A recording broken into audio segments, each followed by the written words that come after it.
Olá, bom dia.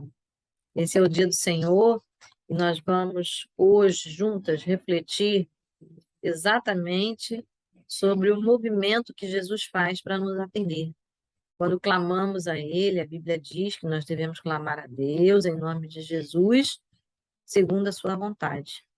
Na Bíblia existe uma pessoa assim. Existiu um homem importante que estava participando de um grupo que discordava das ações de Jesus, discordava que Jesus era o Messias, o Filho de Deus, e, no entanto, ele era uma pessoa principal desse grupo, era chamado o principal da sinagoga. O nome dele é Jairo. E ele tinha um pedido urgente.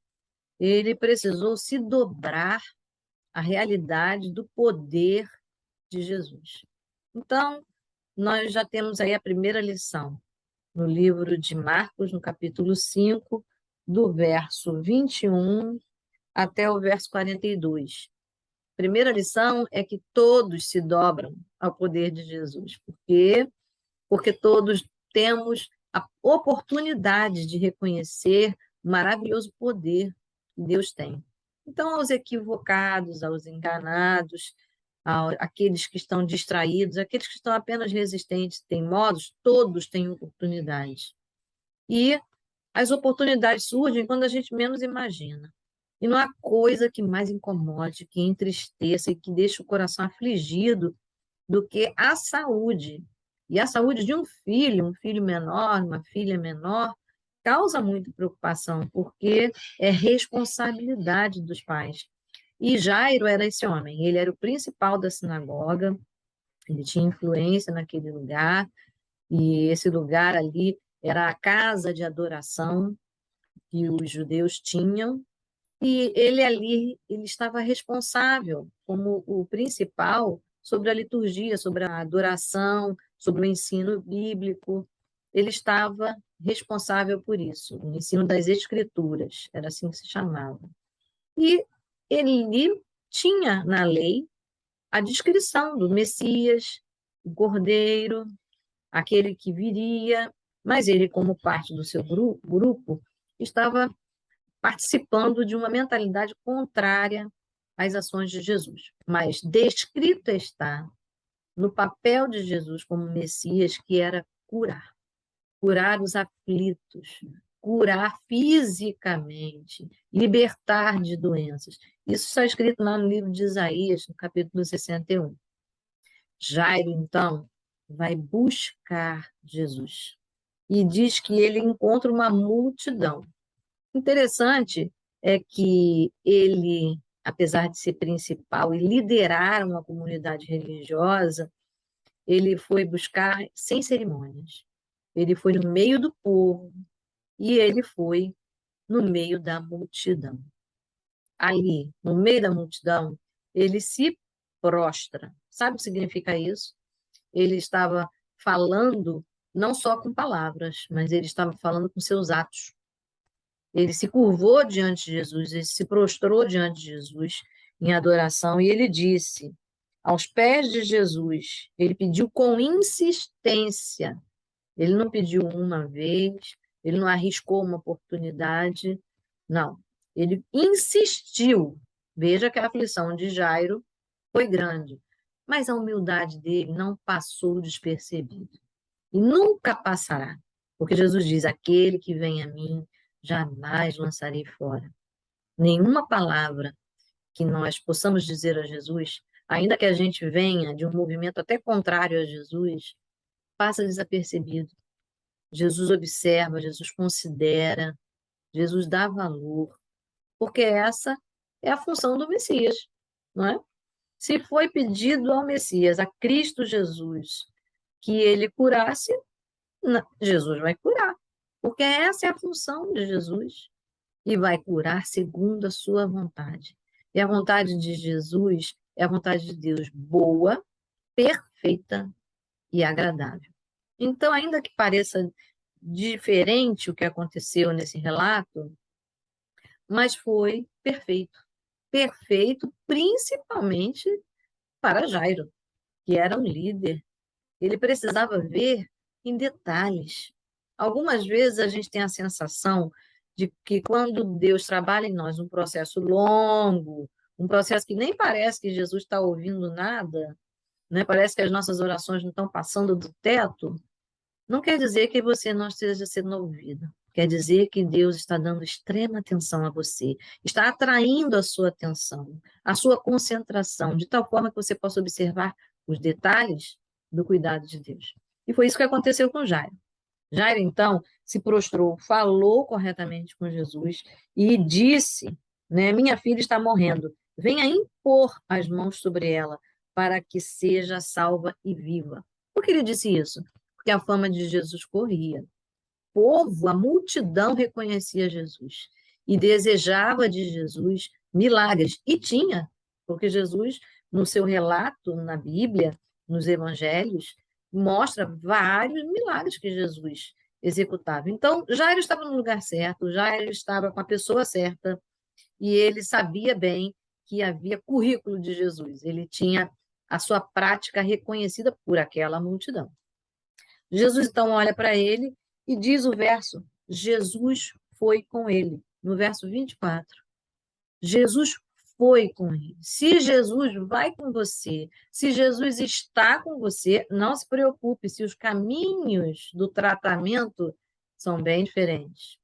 Pareçam até que você deixou de ser prioridade. Não se preocupe, porque se Jesus está, onde Jesus está, a bênção é certa, ele é Deus. O impossível está com você, o poder está com você. A Bíblia diz que Deus deu a Jesus todo o poder, porque é ele mesmo na terra. Jesus é a manifestação de Deus na terra. Então, lá no livro de Mateus 18, diz que Deus deu autoridade a Jesus sobre o céu e sobre a terra. O que seria um corpo, moléculas, células para Jesus? Isso não é problema. Então é importante a gente conhecer a vontade de Jesus, é importante a gente fazer o que Jairo fez. Ele se aproximou de Jesus com fé. Ele fez diferente do grupo que ele participava. Ele se aproximou prostrado. E a Bíblia diz isso, que ao nome de Jesus, todo joelho se dobra. E quando a gente se dobra em adoração, se dobra em clamor, se dobra em oração, isso é fé, porque você está diante da pessoa que tem poder. Você está na via, no caminho certo. Então, ali naquela hora, Jesus foi com ele. Mas Jesus vai com ele e com uma multidão. E se tem uma multidão, também tem uma multidão de problemas. Pessoas que também estão querendo apresentar a Jesus os seus problemas para terem solução. E chegou rapidamente uma emergência. Uma mulher com fluxo de sangue, por longo tempo, 12 anos, ela se aproxima de Jesus, toca com fé na orla de sua roupa, e ali Jesus mostra que enxergou, libera o milagre dela e chama, faz ela se identificar para todos e resolve o problema dela, e depois você pode ler com detalhes, é lindo a forma como Jesus trata essa mulher com a sua hemorragia. Ela fica curada. O que eu quero dizer com isso? Que Jesus estava indo, ele foi interceptado por essa mulher e deu atenção. Então, parece que o problema de Jairo não era tão urgente, né? Podia ficar em segundo plano, porque uma mulher aparece, Jesus dá atenção, vai curá-la. Olha, o tempo está passando. Ele disse que a filha dele estava morrendo.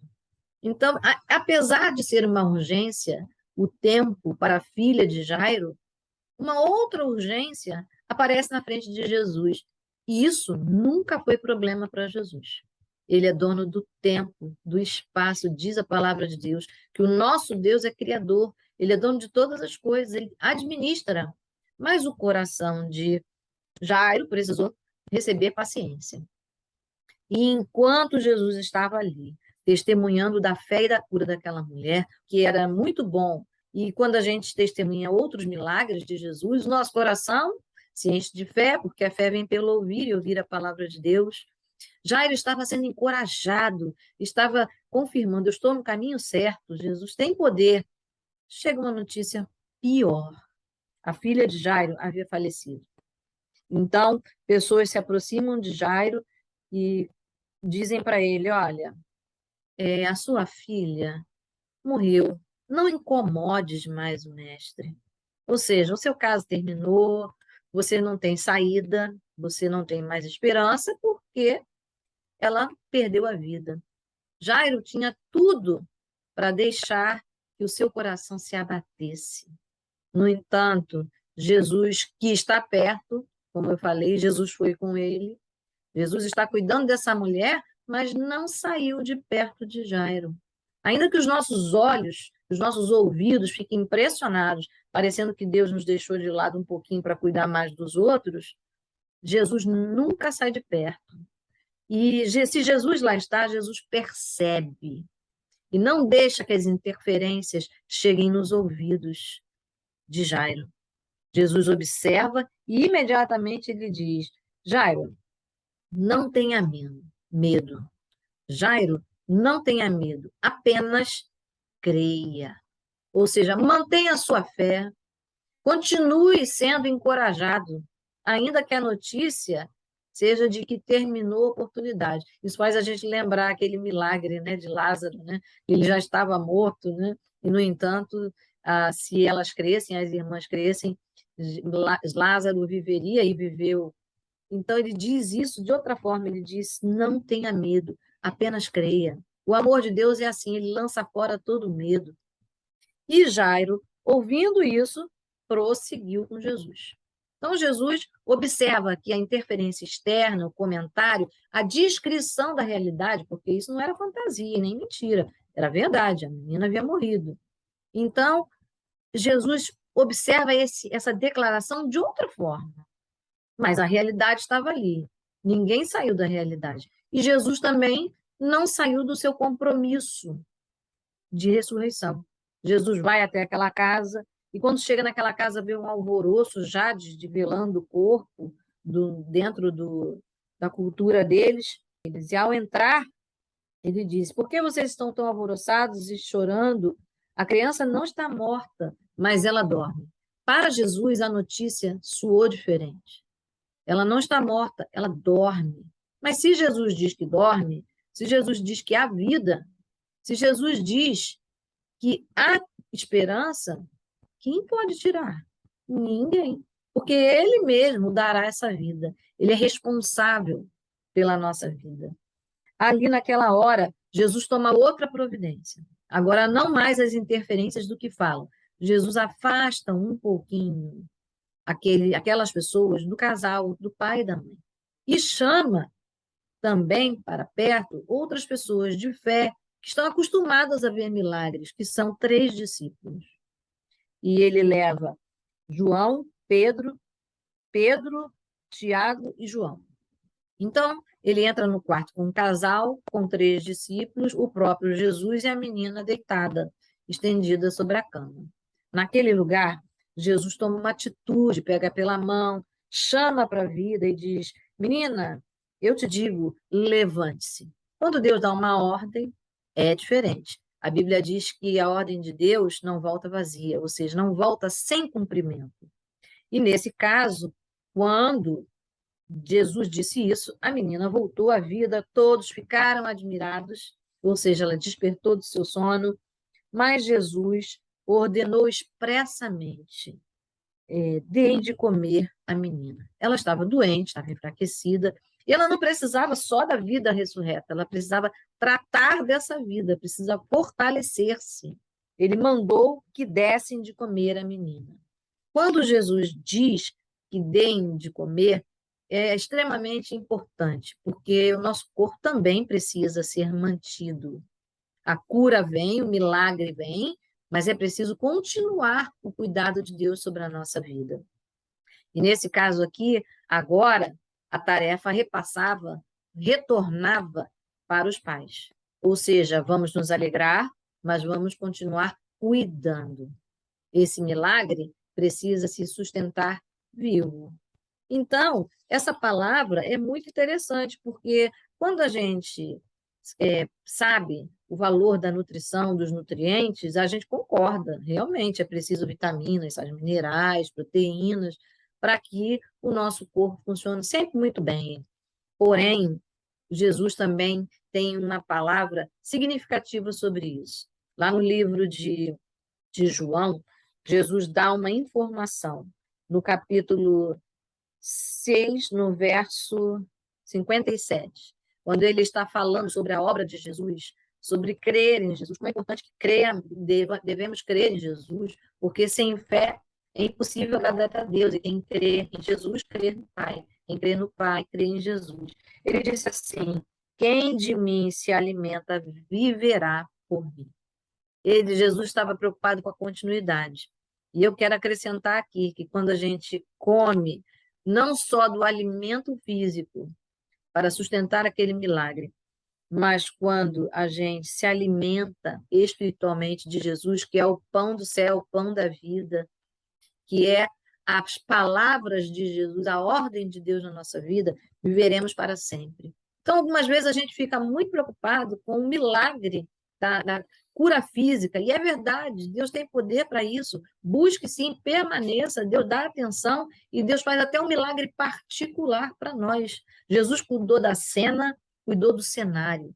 Jesus cuidou de estar num quarto separado para que Jairo percebesse com atenção, mas também não permitiu interferências.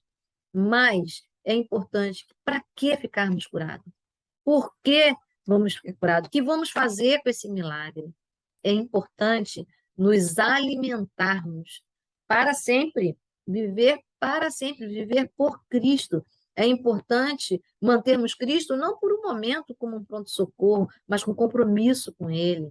E a Bíblia diz que Jesus é o caminho, a verdade e a vida. Quem vem por Ele encontra Deus, permanece em Deus. E eu quero nessa manhã, nessa tarde, a hora que você estiver escutando, que você lembre-se, cura é importante, mesmo que pareça que nós não estamos sendo curados, mas a presença de Jesus, ela é relevante, mais relevante, esteja atento. Então, quem está conosco? É apenas Cristo que está conosco? Nós estamos dando devida honra, estamos reconhecendo o jeito de Jesus se aproximar de nós, estamos vendo as lições que existem no processo dessa cura, estamos aprendendo o que Jesus deseja de nós, uma total atenção, estamos insistindo, como o próprio Jairo, insistir não é uma atitude fracassada, uma atitude teimosa, insistir é uma atitude de fé, porque fé é continuidade, é firmeza. Então, insista sim. Você está aproveitando o momento para ver que quando você não é o primeiro, nem é a prioridade de um milagre, de um processo de cura, ou quando o seu processo é longo, você está aproveitando para entender que Jesus está ensinando, ele está te encorajando. Então, não fique só com os olhos no problema, fique com os olhos na lição, no cenário, no contexto, no cuidado que Jesus tem de chamar a atenção, porque trazer esperança à finitude, trazer esperança numa situação que está fadada ao fracasso, é preciso ter atenção, é preciso ter foco, é preciso perceber bem, é preciso que a fé cresça, e cresça em Jesus, o único Senhor, o Deus do impossível. E hoje eu quero orar por você. Se você está num processo longo, se você tem até insistido com Jesus, se você vem de outros lugares, outras tradições, não se preocupe com isso. Jesus recebe você, mas ele quer saber se o seu coração, se sua fé é apenas nele, assim como Jairo. Jairo não se fez de rogado. O compromisso dele em buscar Jesus era maior. E ele viu a mesma atenção e prioridade que ele deu. Largou tudo e foi atrás de Jesus. Jesus deu a ele. Jesus correspondeu. Jesus foi à casa dele e deu prioridade. Um milagre só para ele perceber. Quando o milagre acontece na nossa intimidade, não fique preocupado. O registro desse milagre irá longe. Mas quem vai fazer isso? As pessoas, nós, eu, você, quando testemunhamos do que Jesus fez. A validade do milagre é a mesma, porque é vida. É vida em abundância que Jesus dá. Começa aqui e prosseguimos na eternidade. Então, veja, o milagre de Jesus é muito grande, mas é preciso que a gente tenha essa atitude. Se dobre, a gente dê atenção exclusiva, a gente aproveite o milagre inteiro. Não é só a vida da menina que estava voltando. O Jairo estava revendo seus valores, seus conceitos. O Jairo estava aprendendo que era importante não se deixar influenciar. Era importante conhecer bem Jesus Cristo. Era importante se render e confiar integralmente. Eu quero orar por você. Vamos lá? Deus, nós queremos te agradecer, porque as lições do milagre de Jairo chamam atenção para as nossas questões, crônicas, longas, muitas vezes que nem parece que estão sendo ouvidas, parece que outras pessoas que chegaram e pediram tão pouco receberam logo. Senhor, muito obrigada porque o Senhor não está na quantidade, o Senhor está olhando para o nosso interior. Muito obrigada porque o Senhor nos ajuda a crer. O Senhor nos leva e nos conduz a vários testemunhos da tua mão, do teu poder, da tua palavra, da tua pessoa. Então, abre os nossos olhos para que possamos enxergar todo o processo. Tudo que o Senhor está nos oferecendo, os milagres internos, externos, os circunstanciais, a forma como o Senhor prepara o cenário e a cena. Senhor, em nome de Jesus, que saibamos corresponder. É assim que nós oramos, crendo que o Senhor hoje está nos ajudando. Recebe a nossa gratidão por ter enviado Jesus Cristo e ajuda-nos a crer, a passarmos o desafio e vivermos os nossos milagres, os milagres que o Senhor preparou para nós. Em Cristo Jesus, única e exclusivamente. Amém. Amém?